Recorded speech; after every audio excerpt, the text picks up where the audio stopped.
Recorded. This meeting is also being offered virtually utilizing Zoom, which is a cloud-based platform for remote video and audio conferencing. The Zoom application is free to the public. The general public is therefore able to join the meeting by connection through the internet or by phone and by phone. The public is also able to observe the meeting on the township's YouTube channel. Please continue to check the township website calendar for any updates related to these public meetings. Agendas for these public meetings will also be available on the township's website. Please be reminded that this meeting is being video and audio recorded and will be posted to the township's YouTube channel for viewing. The meeting will now proceed with the chairman calling the meeting to order and identifying all other members present in the meeting room and those joining the meeting via Zoom. The chairman will then, those members joining by Zoom can be heard.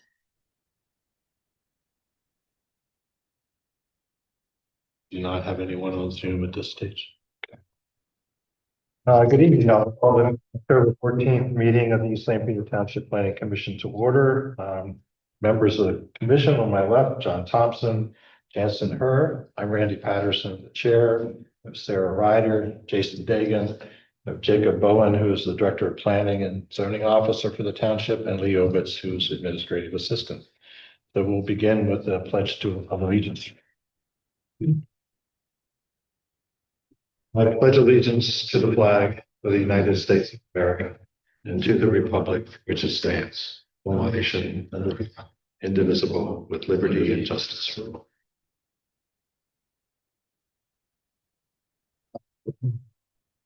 Item of business is approval of September 9, 2025. Receive those by email and in your packets this evening. Comments? Things to those minutes? I did not notice any. Yeah. If not, I'll take a motion to approve them as presented. I'm going to approve them. Second. I'll second. Second, Jason. Any further conversation? All those in favor say aye. Any opposed? So moved. Thank you. We have no old business tonight, so we will move to new business. Before us is Land Development Plan 2025-17 for Greenfield Road, Northern LLC, 143 City Road. You have a copy of plans in your packet and giving an email and letters. If you could introduce yourself, we have a summary of the project, if you could, for everyone, and Yes, Carol Love with ELA Group. I'm a registered landscape architect and principal with ELA. Representing Greenfield Road Owner LLC on this project, and we've worked very closely with PPL on this. It is to provide a new PPL swing yard along Pitney Road on the kind of northeastern portion of the site of the Donnelly plant over at Greenfield. We've been working with them hand in hand with all of their requirements and regulations. They do have some existing infrastructure out there that does cross through some easements and feeds the existing substation that fed the Donnelly plant. So in working to upgrade for that adjacent facility replacement, we're also, we do have an email from Joseph Luca of PPL. I did forward that to Jacob today. It also will upgrade the community's reliability of infrastructure for the electricity in the area and improve the transmission within that space as well along Pitney Road. So it's the reliability for the township and surrounding communities.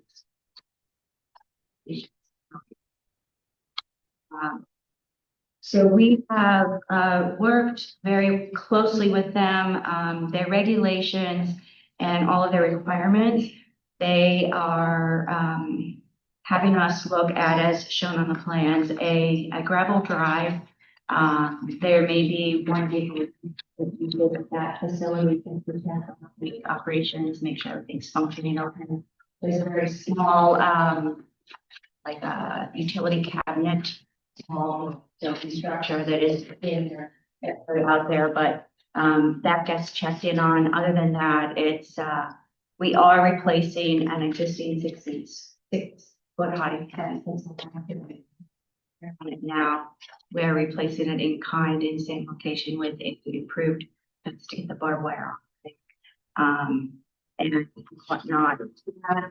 We have looked at carefully, with some gates that will access at the gravel drive off of Pitney. Around the PPL switch yard itself, they require a 10-foot high fence.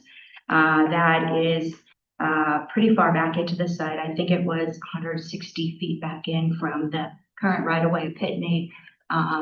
But that's basically a safety requirement of theirs. Obviously, need to prohibit any chances for people being able to enter into their facility out there from a safety operations standpoint. Within their facility, we followed their regs as well. There's 2B stone and 2A stone, which is interesting, but that's how they work the interior of their facility there. From the switch yard, that will also be created on its own lot. There's a subdivision plan within this set that creates that. It's about just over 6 acre lot that upon recording these plans, PPL will take ownership of that. And then they will have that space. Now we have provided some access easements on the plans. They are, I believe, essentially PPL will be taking some new easement for their transmission line across and down towards the land to the south that is in the city there. But it joins up to an existing easement of theirs in that zone. And then they will eventually be abandoning the current easement on the land that's the eastern side of the property. That easement we have looked at as kind of multi-purpose.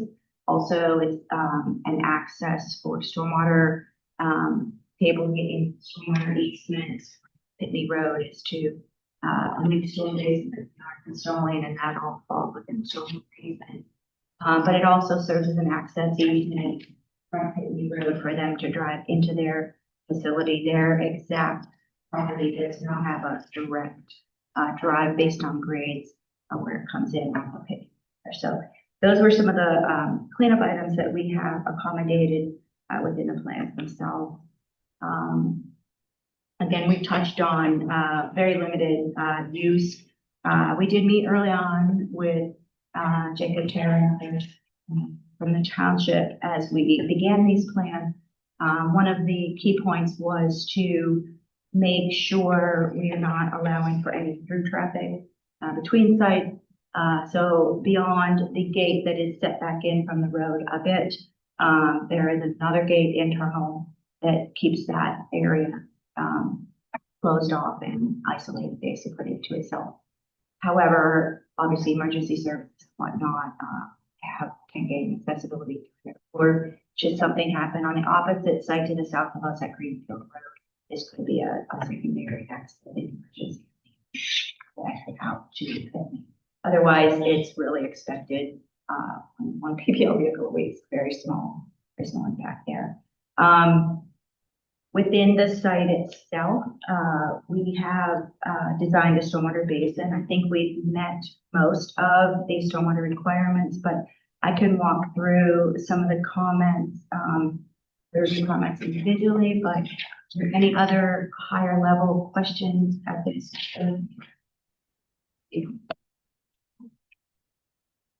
Members, any immediate questions for proceed? Okay, we'll go through.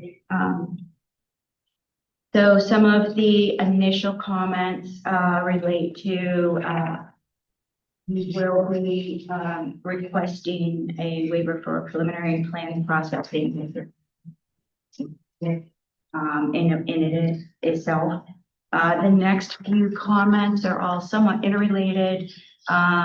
We are seeking a deferral of the roadway frontage improvements to such time as the Board of Supervisors may deem necessary for that to be installed.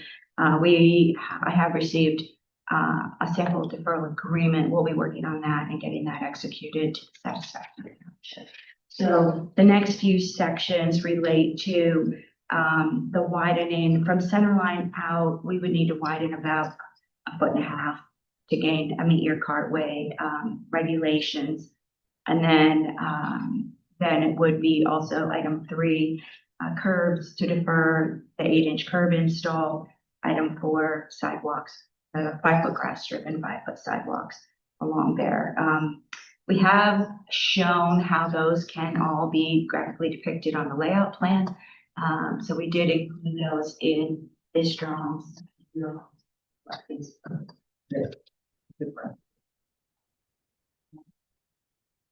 And as far as item 5, the plan itself, the plan we see on the screen is just to give the entirety of the property as a whole.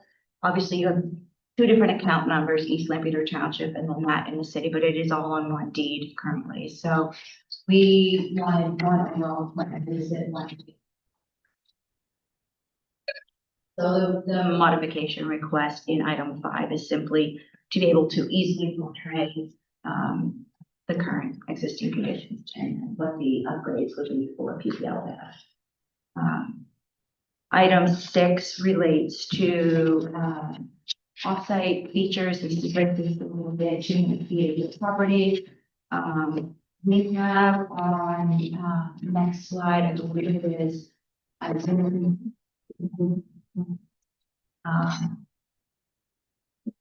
I'm not sure. At the top, we did show, perhaps it's the layout plan.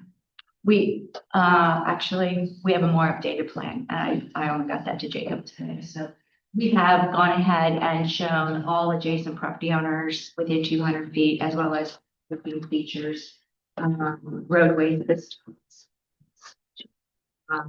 We are thinking of what we show it'll be everything in the 200 feet. Are pretty self-contained. Which leads us to number 7, the pretreatment for stormwater. Our engineer did work with DMA on this comment as well as the next comment. Pretreatment is a bit interesting on this one because we are really all in a gravel situation and grassed.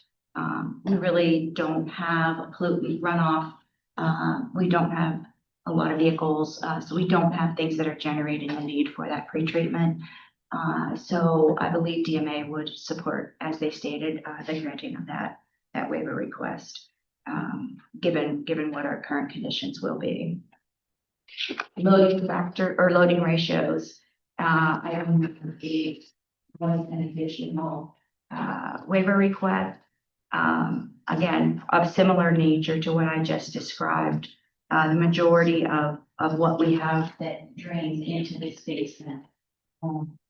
It will obviously be quite minimal, even the gravel where we are predicting that runoff to I'll go. ask you a question. Are you referencing your response to DMA's first letter? I am referencing the responses to the September 29th. Is that? Yeah, we don't have that same number 8. Oh, you don't. Our number 8 is simply all the days of approval with the phone. Speak more from the letter here. Okay. I did condense into something from my so pretreatment. I think that the treatment was here, but I think that In stormwater. that's what was the thing. Apologies. Obviously, number 8, when you receive those, we'll make sure those are on the sheet of plans to your signature executions of your supervisors. Okay, zoning. The public utility building and or structure classification for this specific project is what we believe we fall under. Again, we do have communications from PPL, and the request in number 1 under zoning was to clarify that further in the site data table, which we have done. that, we did have to provide that. The height of the fences, I touched on this briefly in my intro, but I think in working with Jacob, we are replacing in kind, again, same location, improving the repair habit, will be a continuation of a non-conforming. We're going to specifically provide for 3 foot, but in this situation, it's an existing fence that we are improving up here. And then the 10-foot fence was listed on here. Again, we are not within the front yard. We are 160 feet from right of way back into the site for as a clarification for that item. And then number 2,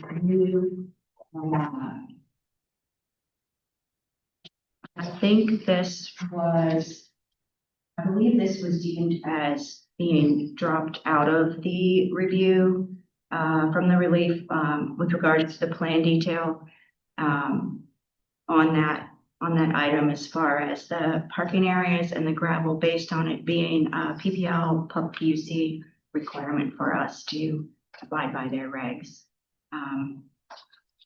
Subdivision land development, item 1. We have 2 typos on the front site data plan that were not exactly coordinated with the some of the numbers on the subdivision plan, so that has been corrected. The typical street cross section, that detail we have adjusted. There was a label of 33-foot existing right of way that was improperly labeled. It should be 60 feet, which has now also been adjusted. And the leader line that was snapping to the curb has been put in the shuttles to the sidewalk. Actually, our cat guys had a promise for that today. He didn't know quite what was going on. So that's his one. He got it fixed. Notification of PADEP. We do have a no planning needed PADEP response. I did send that to Jacob today as well. Given our situation. National security, as we've addressed technical problems, we do have an estimate prepared, so we'll get that submitted for review. Ultimately, for that approval, and then focusing of the security list as appropriate. In open space, I have also been communicating with Jacob on that, and I received some confirmation as to the proper calculation on that, and they would plan to be in lieu of the open space, and that will be executed appropriately with our documents for it and be provided. So, as described earlier, this was most recently found acceptable in our communications related to our basement itself. The items we do need to see. The existing basin appears to not be maintained. The plan for upper left, in the upper left corner where the Amtrak rail connects near Pitney, there is an existing basin there. It is very mature and grown in. And there are areas where it is a wet pond in the middle. We had Brad got our vortex go out and evaluate it. He was actually satisfied with the we did also coordinate with Wilson Construction site to gain access for DMA to get in and do the inspections on that basin. So I think that the outcome of all of that is somewhat reflected also in the next comment, that we will provide stormwater operation and maintenance language in proper agreement, not just on our proposed basin facilities, but also on continuing now to get maintenance under control for the other basin as well. And the HOP plans, we have been granted a temporary access permit in the location where the drive itself is, the gravel drive. We had spoken to DMA, to Scott, about perhaps incorporating language in the developer agreement that relates to the timing of that. We are looking for the formal HOP to be processed when the other HOP with the city goes through PennDOT at the same time for the Greenfield Road side. We obviously need to obtain that permit in order to continue real access out onto Pitney. Again, that side is a one vehicle a week at most. That's what PPL said, just to drive in and check on things. But obviously, we still need to formally obtain the permit. So what we would propose would be to work with the township and their solicitor to find acceptable language that ties us into making sure that that is executed and processed to obtain the HOP. It's kind of a timing thing. We're under PPL's got a pretty aggressive schedule. They are looking to start work on this like January 1st. What better time to start our work? But we have submitted to Conservation District. We have worked through comments. We expect their approval back fairly soon as well. So we would be open to your consideration of finding a way to adapt that into the agreement. Yeah. I think that's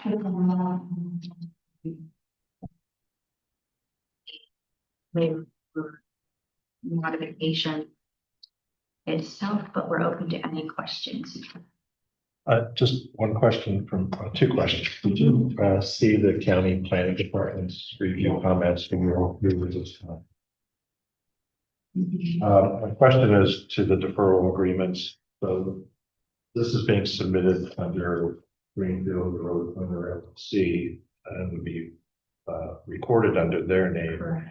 Will the deferral agreements be assigned to PPL or both Greenfield remain responsible? Honestly, could you possibly go to like a layout or grading plan and see if you go there? Those need to come to me, but there's a square property that goes around the new property line that will encompass PPL.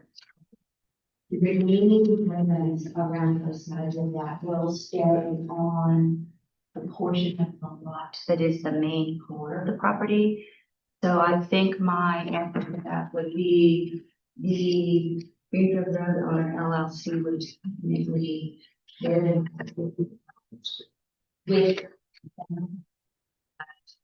the Greenfield Road, those two together under one applicant, which is some of the reason why we're also deferring. So people would eventually stay there pocket of land as they take over, but all of the expectations of what needs to be obtained is still under Greenfield Road LLC, and it's their responsibility because they're providing access on our easement plan to PPL to have the right to use that drive, get in there, even though PPL does have an easement on that. We have an easement plan as well. So Okay. on the legal approach to it as I look at Sarah. My third question is. It makes sense. It makes sense. Is to the loading ratio calculation. So you're asking for a waiver, but based on DMA's letter, there's additional information that needs to be provided to the township for that waiver request. I think this is where we have provided some information to them. And we did work with Scott on that. By the commission, if it's would address that and say bill may need to be reviewed and approved prior to submission to the supervisors. Okay. Other questions from planning commission members? Any questions from the public? Hearing none, I'll accept a motion regarding land development plan 2025-17 for Greenfield Road, LLC with 143 Pitney Road. Just a review, so that resolution would involve waivers, the preliminary plan, modifications from the full agreement for streets, curbs, and sidewalks. A modification to what information has to be provided on the plan for within 200 feet. Granting the waiver of pre-treatment requirements, and then those issues related to stormwater and subdivision land development. And I think a modification request for the loading ratio. Yes. Yes. They want that as somebody in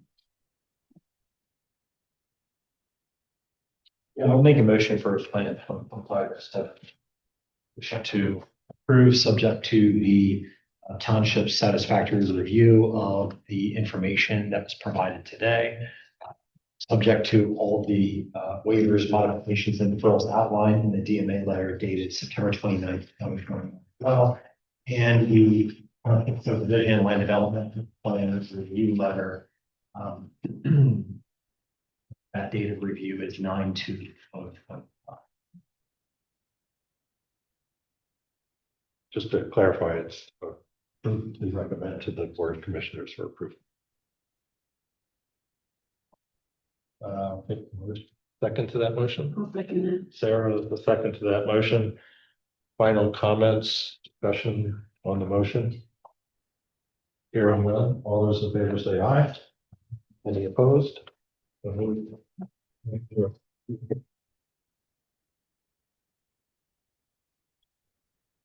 The next item of business is land development plan 2025-27.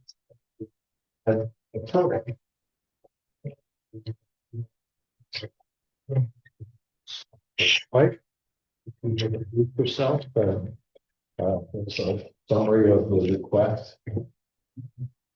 Hey, Ron Hershey, I'm with Hershey Surveying, State of Pennsylvania. Tonight we are looking at a rural request. Consideration for 500 square foot site. It consists of about 25 acres. It would be on the southern side of Stratford Pike.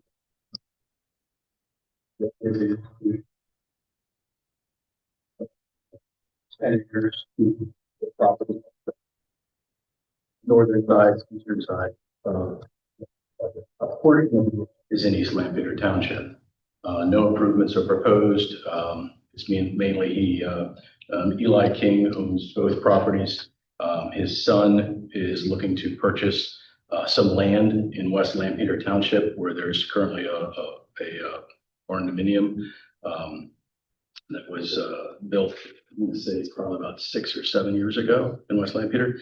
But 15 acres is all he would like to purchase. So the remainder of that 10 added to Eli's farm for 31 Strasburg Pike, again, which a portion of that is in East Lampeter Township. So we will be processing this obviously through West Lampeter Township as a odd add-on, but again, due to the nature of what we're doing and the simplicity of it, we felt we were right to your town to East Lampeter as a deferral for the add-on. Just to You're adding on parcel A to the site with Greenwood Township. that is correct. Parcel A is currently in West Lampeter. Correct. No, it's okay. I just wanted to clarify. Yeah, all the improvements on that property at 431 Strasburg Pike is the primary west. Line goes through maybe one of the silos. It kind of flips a little bit of the barn. And no plans for any development of the land is being added on. It's just Correct. That'll remain in ag. So it's the size of the farm. 22 acres to 32 acres. And township staff has no issues with. No issues. Staff reviewed this plan previously, determined to bring it here before the board. And because, as the applicant stated, that the structures are all within, outside of the township, we don't have any concern of this being forwarded. So the request for the subdivision plan to defer our ability to review to West Lampeter Township. Questions from the public? If not, I'll accept a motion to draft plan 2025/27. Make the motion, plan number 2025-27, that we recommend to the supervisors that they approve the subdivision plan deferral of the review of the Eli Nancy King 500 Strasburg Pike. Second. Second from Jansen. Any further conversation, discussion? Hearing none, all those in favor say aye. Any opposed? So moved. We have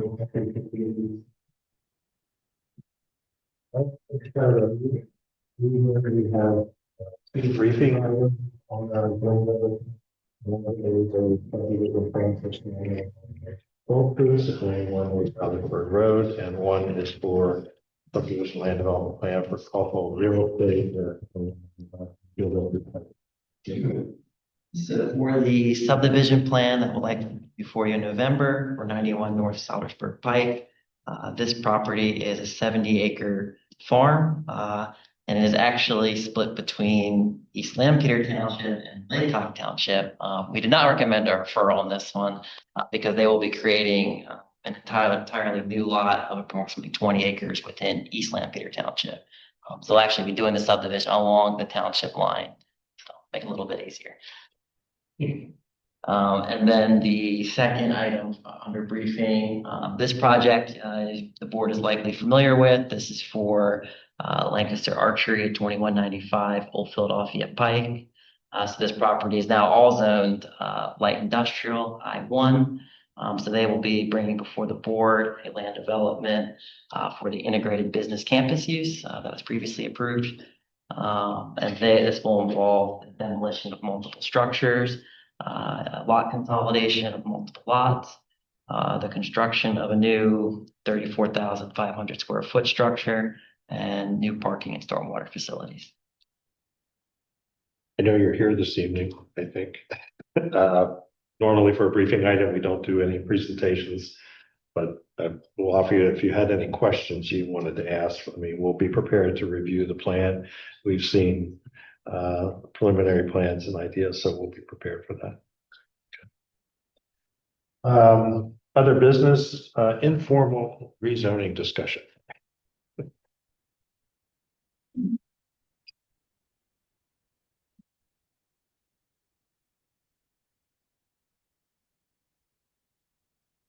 Good evening, I'm Claudia Schenk with McNeese Wallace and Nurick. I'm joined by Doug Perkins with E.G. Stoltzfus. He's the Director of Land Development.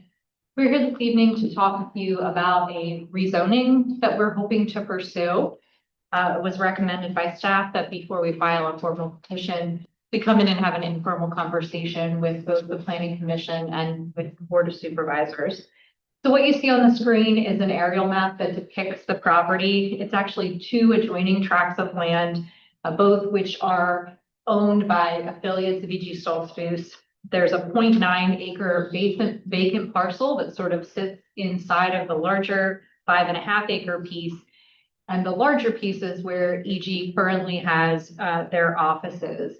And they are looking to consolidate all of their office operations elsewhere, which will free up much of the site. If you're familiar with the site, there is a single family dwelling closer to Mount Sydney Road and back for buildings associated with the business. So they intend to retain that single family dwelling. And if the rezoning, which we're going to discuss, is approved, then the remainder of those buildings would be demolished to make way for additional residential units. So if you could flip to the next slide. An excerpt from the zoning map. You can see the property in the upper right-hand corner of the screen. It is currently in the agricultural zoning district, although it directly adjoins land that is in the VR district. I'm sorry to interrupt, but could you just give us an idea, like the roads, like where we're looking here? I'm sorry, we're Like what located roads? on, Okay, which is where? Right there. That's Mount Sydney, and then what's that? Mount Sydney, and we're looking at those two pieces right there. Okay, Right next to the bigger brown, which is VR. okay. And what is the road that goes, like, the crossroads? Southview, I think. That's really close there?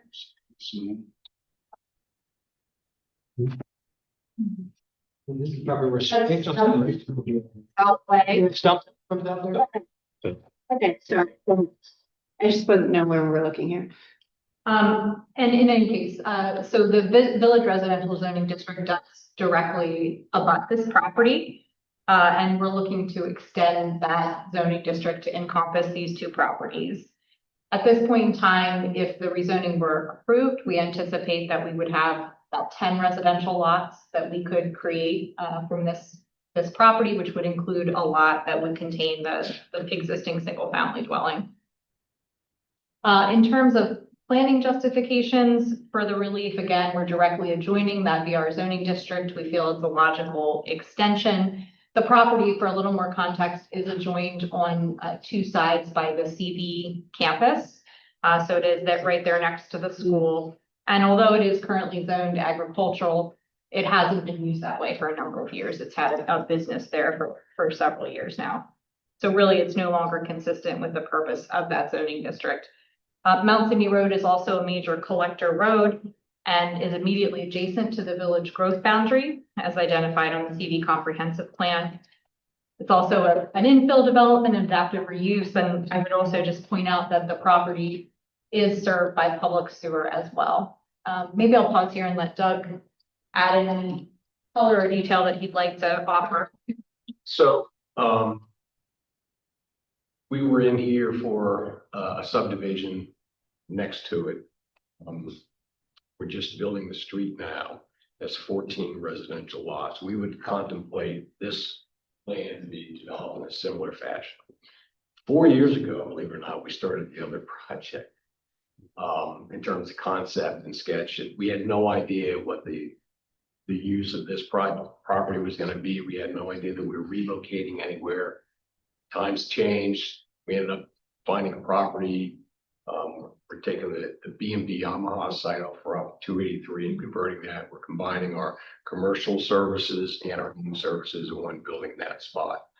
So we didn't really have any idea what to do with it. It's currently a non-conforming use. So there really isn't any expansion that could be done. Selling it to somebody, it's a very niche kind of use, really difficult from a marketing standpoint.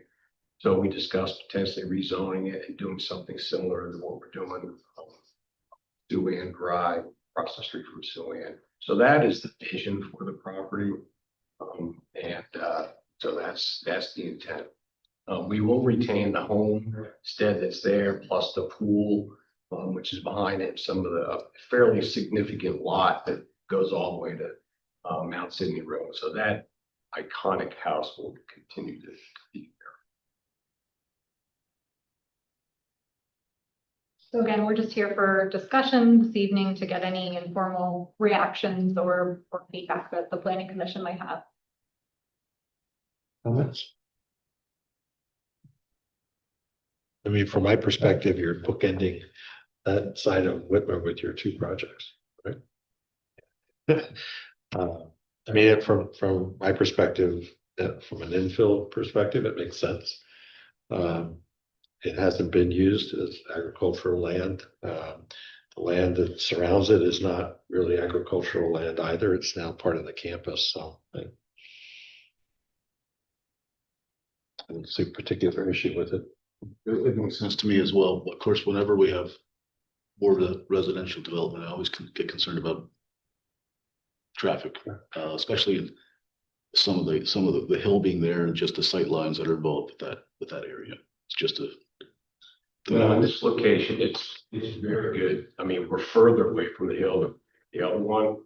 And as part of the subdivision that we're building now, we actually are extending sidewalk and curbing all the way down to the school driveway. So as part of that, we're completing that road frontage improvement. Well, as some school.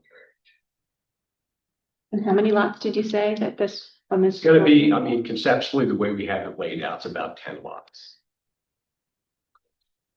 And your one that you're doing right now, how many lots is that? So it's a little bit smaller?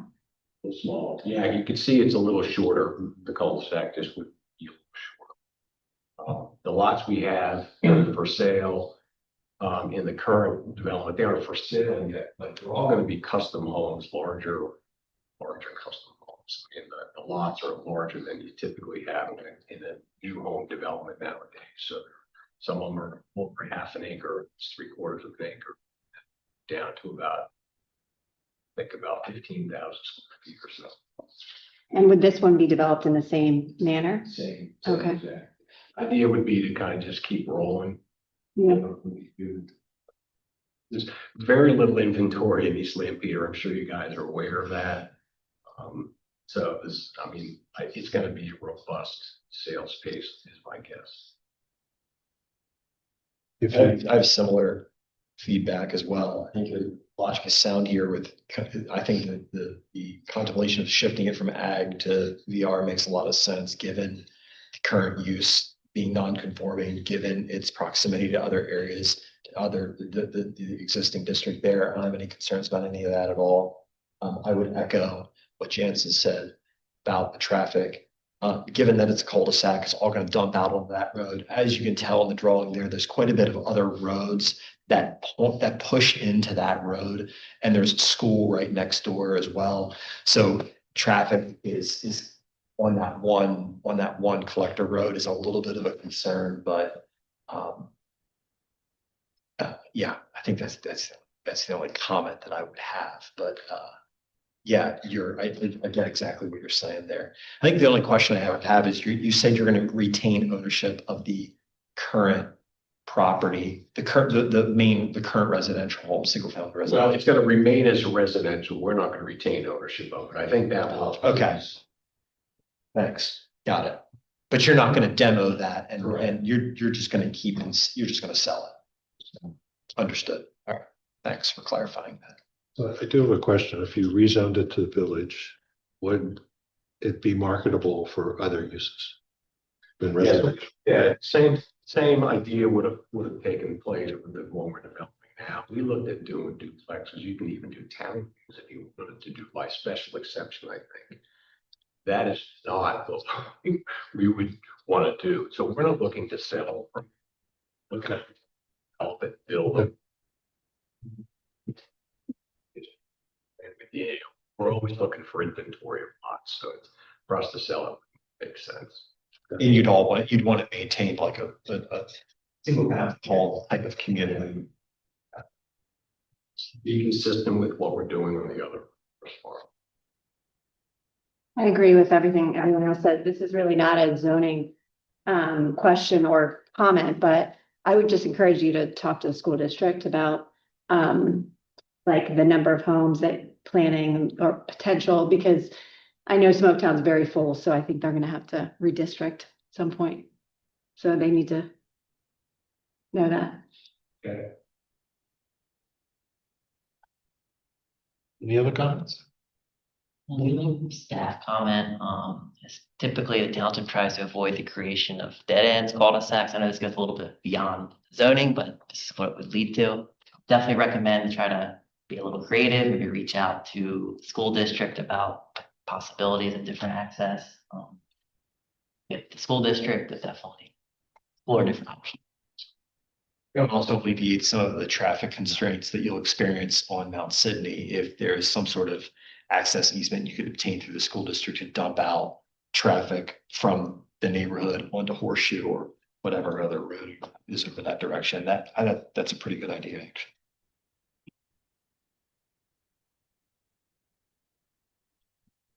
Thank you.